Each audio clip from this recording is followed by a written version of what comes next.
안녕하세요. 안녕하십니까. 답안지는 안 받으셨죠, 그죠? 그래서 1번서부터 안 받으셨죠? 일단 제가 불러드릴게요. 답안지가 없습니다. 1번서부터 이제 불러드리는데 천천히 한번 얘기해 보세요. 우리가 어디가 이제 맞고 틀린지 알아야 되니까. 1번은 몇 번이 정답이죠? 1번의 정답은 몇 번? 5번이 정답이죠. 5번. 그래서 틀리더라도 좀 얘기를 하셔야 제가 어디가 틀린지를 알거든요. 데이터를. 그래서 1번에 5번이 틀렸고 2번에는 4번이 정답이죠. 2번에 4. 3번에는 옳은 거는 가장 옳은 게 몇 번일까요? 2번이 제일 맞죠. 2번이 맞고 그 다음에 4번에는 옳지 않은 거 1번이 정답이죠. 그 다음에 5번에는 정답이 옳은 거 4번이 정답이죠. 4번. 그러니까 한 번만 계속 얘기하는데 좀 얘기 좀 해주세요. 그죠? 왜냐면 우리 데이터가 틀어져 오니까 이게 원래는 이제 데이터가 이제 조금 그 법인 같은 데는 이제 데이터가 나와요. 데이터가 나와서 요 문제가 몇 퍼센트 맞췄고 몇 퍼센트 맞춰가 나오는데 저희가 이제 개인적인 다 학원들은 그런 시스템이 없기 때문에 제가 여러분들이 테스트를 해야 되니까 6번 문제는 몇 번이에요? 6번 문제는 3번이 맞죠? 3번이 맞고 7번 문제는 정답이 가장 틀린 거. 7번의 정답은 3번이 정답입니다. 7번에 3번. 많이 틀렸네, 이거. 지금 3번이고. 그 다음에 8번의 정답은 몇 번이 맞아요? 8번에는 2가 맞습니다. 0.9% 증가. 이렇게 맞고. 그 다음에 9번에서 가장 옳은 거? 5번이 정답이죠. 그 다음에 10번에 가장 잘못된 거 4번이 정답이고. 자, 11번은 왜 놨냐면 우리가 왜 빼앗나라는 거 기억나시죠? 근데 이게 가장 저한테 많이 물어보시는 게 토지의 현재 가치라는 자체도 우리가 잘 모르시는 분 계셔요. 그러니까 빼앗나는 정보 가치예요. 토지 현재 가치는 다르기 때문에 이거는 몇 번이 정답이겠어요? 1번 아닙니다. 3번이 정답이에요. 3번.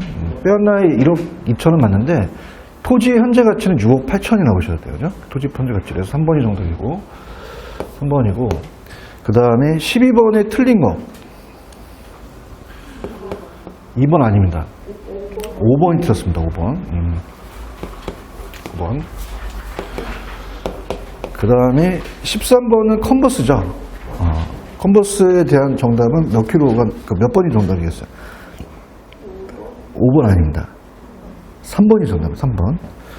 3번이 정답이고 14번의 정답은 입지계수 몇 번?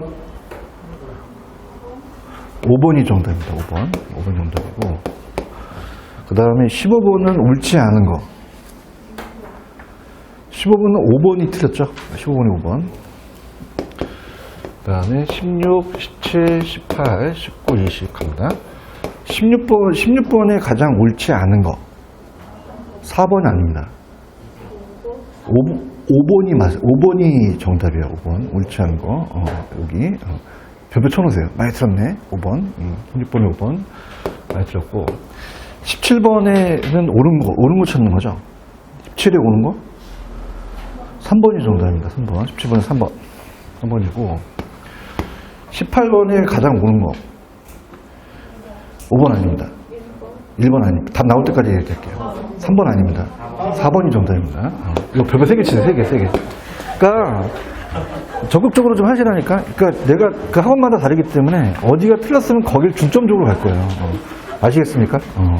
어차피 몇 번 했는데 창피해. 그럼 내가 지적하지도 않으니까 얘기하셔야 돼요. 이 분위기가 이렇게 돼야 되거든요. 왜냐면 제가 그러면 18번을 제가 열심히 해주셔야 되잖아요. 아시겠죠? 그러니까 많이 틀린 부분은 좀 빨리 나가는 거고 그러니까 많이 맞히신 분은 빨리 나가고 많이 틀린 부분을 많이 해줘야 되거든요. 그죠? 그러니까 자신 있게 얘기하세요. 19번 3번이 정답이죠?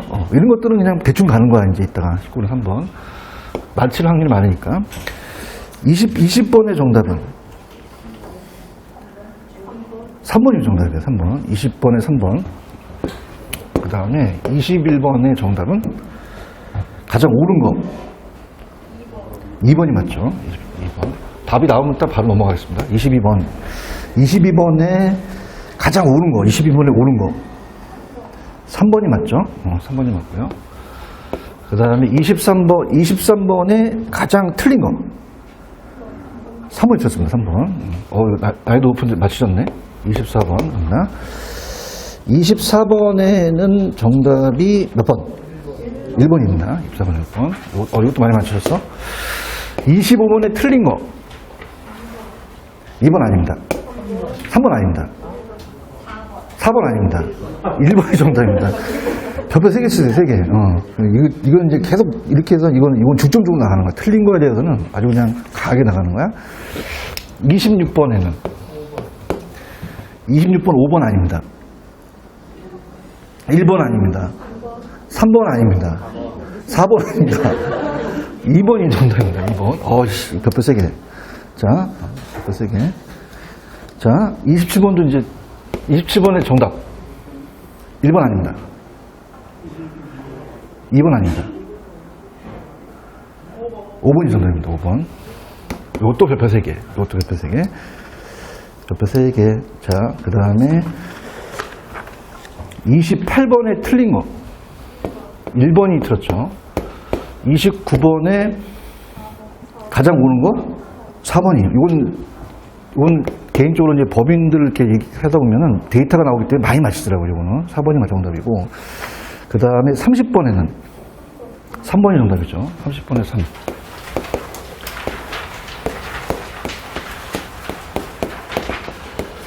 31번. 2번이 정답이죠. 31번 2번. 그 다음에 32번의 정답은 5번 아닙니다. 1번이 정답입니다. 이거 별표 3개 치세요. 이거 원래 나옵니다. 수용방식, 환지방식. 1번이 정답입니다. 이거. 강력하게 미는 문제고. 그 다음에 33번의 정답은 3번이 정답이죠. 뭐 이런 것들은 그냥 다 맞히셨잖아요. 이런 거 빨리빨리 가는 거가 있다가 34번도 옳지 않은 거. 5번이라고요? 2번이 정답이죠. 야, 이거 데이터로 어저께도 가는데 5번을 왜 찍었냐 보니까 기니까 찍는 거야. 그죠? 5번이 글씨가 크니까. 그래서 2번이 정답이야. 아이다는 고객종류잖아요. 따라서 아이고 고객종류잖아. 고객종류. 2번이 정답이지. 그죠? 32번이고. 근데 이게 데이터에서 어저께 딴 데 이제 법인에서 우리가 보통 우리 개인하고는 데이터가 없어요. 거의 다. 여기서 없는 거는 당연한 겁니다. 근데 법인을 하도 그냥 크게 가니까 여기가 많이 틀었는데 5번을 왜 찍었냐니까 5번이 글씨가 지문이 길잖아. 개인적으로 틀렸는데 답은 2번이야. 아시겠죠? 그죠? 따라서 아이다. 아이다는 무슨 종류예요? 고객 종류가 되는 거죠. 아시겠습니까? 이런 거. 이거 틀리면 집에서 잠이 안 나. 이렇게. 그래서 2번이 정답이고. 35번도 많이 틀렸더라고. 틀린 거, 35번에. 3번 아니야. 1번이 정답이야, 1번. 35번에 1번. 36, 37, 38, 39, 40. 36번이 올해 유력합니다. 공시지가금융법. 이 감정평가 문제인데요. 이거 맞히시면 거의 이건 하산하도 좋아. 이거 몇 번이에요, 정답이요? 2번 아닙니다. 4번이 정답이에요, 4번. 4번이 정답. 이거 별표 3개. 올해 적중된 36번.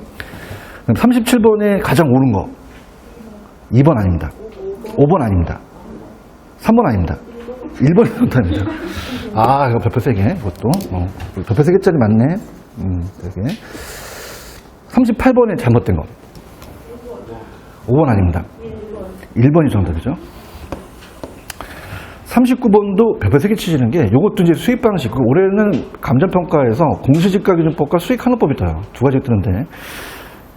39번의 정답? 4번이 정답입니다. 39번에 4. 그 다음에 40번은 공시지가는 무조건 뜨죠. 5번이 정답입니다. 40번 5번. 그래서 꼭 자기 오답 노트를 딱 체크하시고 별표 3개 친 데 위주로 가도록 하겠습니다. 요약집은 다 갖고 오셨어요? 요약집. 자, 요약집 피시고 천천히 한번 갈게요. 1번은 다 맞히시더라고요. 1번은 우리가 요약집 12페이지로 한번 가보세요. 요약집 12페이지로 가시면 요약집 12페이지로 가시면 거기 맨 밑에 VS 있어요. VS 찾으셨어요? 자, 따라서 가수차는 동산이다. 가식수목, 가수학, 경작수학물, 임차인, 정착물은 부동산이에요, 동산이에요? 그럼 1번의 정답은 5번이 정답이죠. 임차인이 설치한 영업용 선반 카운터 등 사업이나 생활평균을 위해서 설치한 것은 부동산을 취급한다. 정착물이 아니다. 동산이죠. 그죠?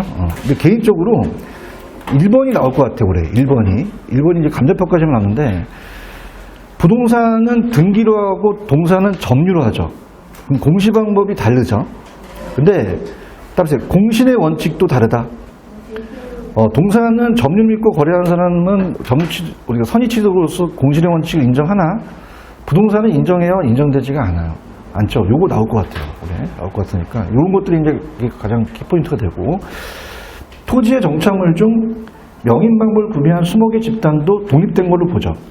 토지와 독립된 거래의 개체가 되고 토지와 정착물 중 도로와 고량 등의 토지와 독립된 것이 아니라 토지의 일부도 간주하죠. 그 다음에 이제 요거 4번에 물리적으로 적어놓으세요. 앞에 물리적으로. 자, 여러분들 이 형광등이나 벽시계는 그냥요 물리적으로 제거할 수 있어요. 근데 이 형광등은 요걸 띄게 되면 효용 손실이 있는데 얘는 없죠.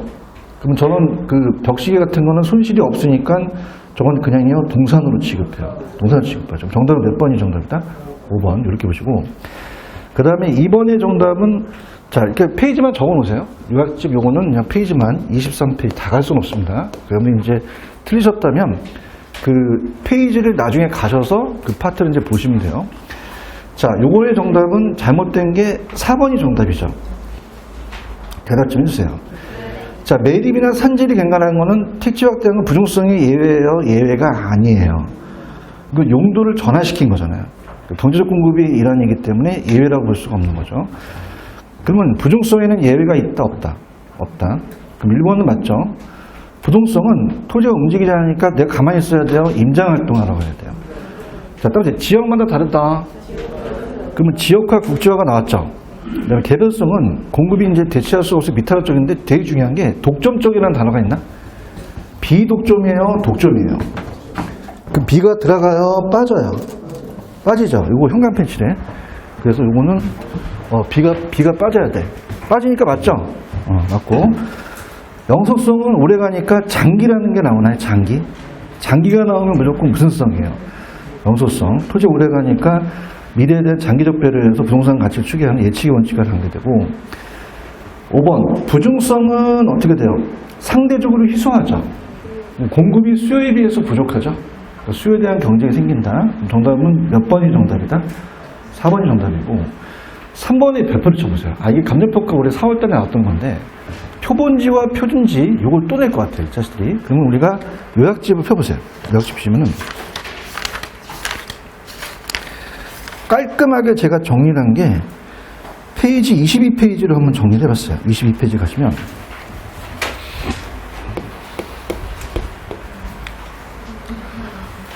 자, 우리가 이제 테마 강의인데 필지와 핵지가 같아요? 달라요? 다르죠? 그럼 필지는 경제적이 들어가야 돼요? 법률적이 들어가야 돼요? 법률적. 그럼 그냥요 지번이 붙어요. 소유권이죠, 그죠? 근데 획지는 그냥입니까? 가격 수준이 비슷합니까? 일단 토지. 그럼 가격 수준 나오면 무슨 지 찍으셔야 돼요? 그러면 경제적이죠? 그럼 어떻게 여러분들 이걸 잡으시려면 편법인데 그래서 필지 법률적 그럼 필지는 법률적이죠. 우리 시험 문제 가격 나오면 무조건 획지야. 사람들은 돈을 보면 그냥이야 획가. 그럼 경제적이잖아요, 그죠? 그러면 이거는 경제적이라는 개념이 있기 때문에 자 이건 어떻게 가격이라는 게 나왔죠. 돈을 보면 어떻게? 그럼 필지야 획지야? 획지는 법률적 개념과 다르죠. 토지와 구별되는 개념이다 이렇게 보시고 그 다음에 2번에다가 별표를 3개 치시는데 후보지하고 이행지는 똑같아요? 달라요? 다르죠. 새로 만든 야매인데 후보지는 지역 내가 나와야 돼요? 지역 상호간이 나와야 돼요? 상호간이 나와야 되고 이행지는 지역 상호간이 나와야 돼요? 지역 내가 나와야 돼요? 네. 자, 그럼 우리가 한참 우리가 대통령 후보를 뽑잖아요, 그죠? 그러면 따보세요. 자, 후보자, 자, 따보세요. 후보자 상호간에. 자, 어떻게 돼요? 막 분쟁이 일어나면 싸우면 안 되죠. 그래서 이행 가능한 범위 내에서 이행 가능한 범위 내에서. 자, 따라서요. 후보자 상호간. 그럼 상호간 나오면 무슨지 찍으셔야 돼요. 후보지. 이행 가능한 범위 내죠. 그러면 이행지는 내 찍으셔야 돼요. 연구 많이 한 거야. 분위기는 안 좋아. 자, 따라서요. 후보자 상호간. 상호간 나왔어요? 그 무슨 지야, 이거? 후보자. 만약에 내가 나오면 이행지가 되겠죠. 이거 잘 나왔지, 이게, 이번에. 그 다음에 전환이 되냐, 되고 있느냐. 후보지가 정확하단 말이에요. 맞아요? 3번을 왜 틀었을까? 거꾸로 물어볼게요. 3번을 왜 틀었을까? 내가 얘기할게. 공지야, 공지. 무슨 지? 나지가 아니야. 건축법에 의한 건폐율 용적률 등의 제한으로 비워둔 땅. 이건 나지예요. 이건 공지예요. 공지고. 이거 나와. 4번 나와. 그래서 22페이지 가시면 21번과 22번을 보세요. 따보세요. 표 본지, 표 준지. 글씨가 다르죠? 그럼 어떻게 하냐면,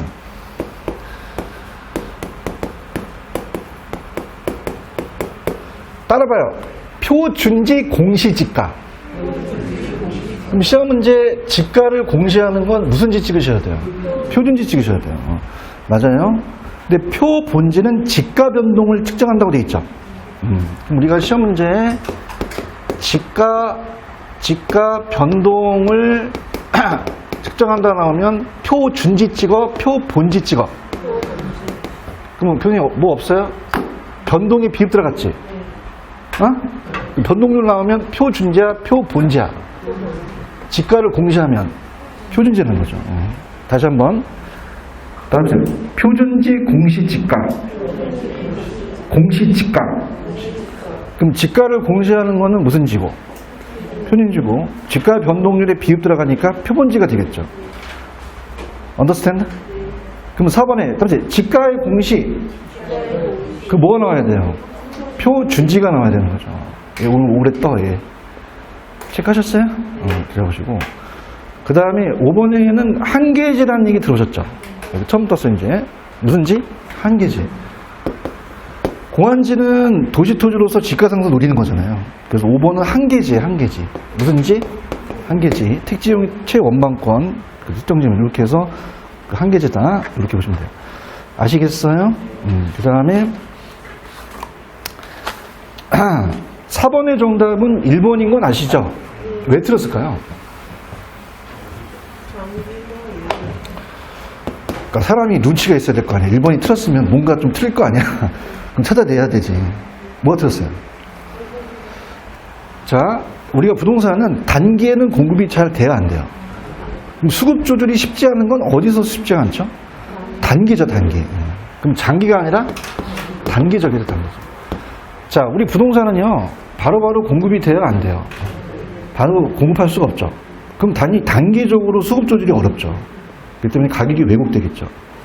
아시겠습니까? 그 다음에 2번은, 자, 그래프를 이제 그래도 좋은데요.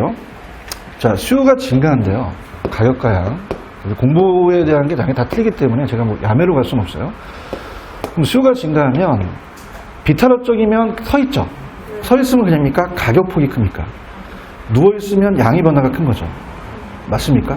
근데 공급이 비탄력이에요? 탄력이에요? 그럼 양의 변화는 큰데 가격폭은 작죠? 그렇죠? 대답 안 하시네? 그럼 탄력적일 때는 수요가 증가하면 가격폭이 커요? 가격 변동폭이 작아요? 작고. 그렇죠? 취득세를 강화시켰어요. 그럼 수급자의 시장 진입을 제한하죠. 그럼 시장에 또 효율성을 또 저해될 수 있고. 토지용 규제를 했어요. 그럼 택지 공급이 쉬워요? 어려워요? 비탄력적이고. 그럼 주택 공급도 공급하기가 어렵죠? 자, 그 다음에 이렇게 생각해 보세요. 주택시장에 공급자들한테 시장가격보다 높은 수준으로 가격을 팔라 그래요? 낮게 하라 그래요? 그럼 얘네들 공급을 하겠어요? 안 하겠어요? 공급을 감소시킨다는 거죠. 이거 이해하시겠습니까? 그 다음에 이제 5번 문제가, 이제부터 수요 공급에 대한 게 이제 개인마다 틀려서 5번이 이제 좀 어려워서 천천히 가겠는데, 페이지를 일단 적어 놓으세요. 가서 다 찾을 수는 없어요, 지금 시간에. 46페이지인데, 자, 1번에 보시면은, 자, 따라서 불변이 나오면 무시해라. 그러면 수요 감소만 보는 거죠. 그러니까 이렇게 보세요. 공부 안 되신 분들은, 자, 따라서 균형의 이동. 균형이라는 건 누가 만나야지만 균형을 이뤄요. 수요하고 공급이 만나야 되죠. 그럼 균형 쪽이 움직인단 말이에요. 그럼 수요가 감소하면 그냥입니까? 이거 좌측 움직입니까? 따라서 양은 따라간다. 양은 따라가고 수요 감소하니까 가격도 하락하죠. 그럼 제가 수요 감소하면 그냥요, 둘 다 내려가요. 그럼 가격만 하락해요? 양도 감소를 해요. 양도 감소하고. 자, 제가 불변 나오면 무시하라 그랬죠. 그러면 무슨 증가만 보죠? 공급 증가. 그럼 공급이 증가하면 그냥 양은 무조건 증가해요. 증가하고 가격은 하락하겠죠. 그럼 가격은 상승이다, 하락이다. 하락. 자, 3번은 무슨 말이냐? 균형 상태에서 원자재 가격이 하락하면 그냥입니까? 공급이 증가합니까? 그러면 양은 증가하죠. 그럼 양은 감소한다, 양은 증가한다. 가격 하락한 게 맞겠죠. 맞나요? 그 다음에 자 보세요. 수요와 공급이 같이 증가했다. 그럼 같은 방향이면 그냥요, 양은 알 수가 있어요. 양은 무조건 증가하죠. 양은 증가하는데 가격은 알 수 있어요, 없어요? 가격은 반대잖아요, 그죠? 그래서 몇 번이 정답이라고 하셔야 돼요. 4번. 근데 5번은 같은 방향이야, 반대 방향이야. 그럼 수요가 증가하고 공급이 감소했다는 것은 이제 그냥 양은 알 수가 없어. 가격은 수요에 따라가죠. 가격은 상승한다는 거죠. 자, 다시 고쳐줄게요. 1번. 균형량 증가가 맞아요? 균형량 감소가 맞아요? 감소. 얘기 좀 해주세요. 2번은 균형 가격이 상승이 맞아요? 하락이 맞아요?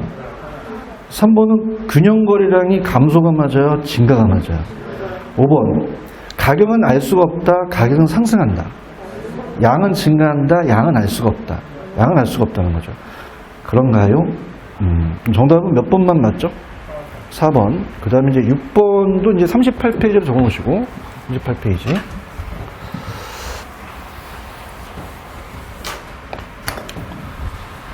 38페이지 적어 놓으시고, 정답부터 확인할게요. 정답 몇 번? 3번이 정답이라고 했죠? 자, 이건 천천히 가볼게요. 아파트 가격이 어떻게 됐죠? 상승했죠? 그럼 아파트 안 사고 다른 거 살 수 있죠? 그럼 대체적인 오피스텔 수요는 어떻게 될까요? 오피스텔 수요가 어떻게 될까요? 증가하면 가격도 어떻게 되겠어요? 올라가겠죠. 맞습니까? 그래서 대체재는 같이 움직인다. 다른 재화의 가격과 수요와 가격이 다 같이 움직인다. 아시겠습니까? 그럼 몇 번이 정답이죠? 3번. 그 다음에 1번은 어떻게 핵심 포인트냐면 대체